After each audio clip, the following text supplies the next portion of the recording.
ایک شخص تھا مدینۃ المنورہ میں، ایک عورت سے اس کی بات ہوئی تو اس نے کہا کہ تم میرے سے نکاح کر لو۔ اس خاتون نے کہا کہ میں تمہارے سے نکاح کر لیتی ہوں، لیکن میری شرط یہ ہے کہ میں وہاں مکے آپ کے ساتھ نہیں جا سکتی۔ آپ مکۃ المکرمہ چھوڑ کے یہاں مدینہ شریف آ جائیں تو میں آپ کے ساتھ نکاح کرنے کے لیے آمادہ ہوں۔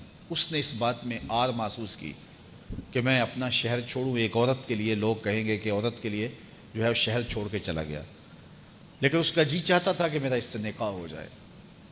خیر جب ہجرت کا سلسلہ چلا تو اس نے کہا یہ تو بہت اچھا ہوا، تو وہ بھی ہجرت اصحاب کے ساتھ کر کے مدینۃ المنورہ پہنچا اور وہاں اس عورت کے ساتھ جس کا نام ام قیس تھا اس نے نکاح کر لیا۔ تو آپ وہ حدیث سنتے ہیں، حضور نے یہ تب فرمایا تھا انما الاعمال بالنیات انما لکل امرئ ما نوی فمن كانت ہجرتہ للدنیا یصیبها او لامرأۃ ینکحها فہجرتہ الی ما ہاجر الیہ۔ فرمایا کہ اعمال کا دار و مدار نیتوں پہ ہے۔ جس نے اللہ اور اس کے رسول کے لیے ہجرت کی، اس کی ہجرت اللہ اور اس کے رسول کے لیے ہے۔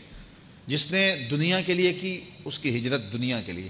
جس نے کسی عورت کے لیے ہجرت کی وہ اس سے نکاح کر لے گا۔ تو اس سے مراد وہ شخص تھا، تو اس نے نکاح کر لیا اور صحابہ سے چھیڑتے تھے، مہاجر ام قیس کہہ کے پکارتے تھے۔ تو اب اس نے ہجرت بھی کی لیکن اس کی نیت میں یہ تھا کہ چلو میں اس سے نکاح بھی کر لوں گا۔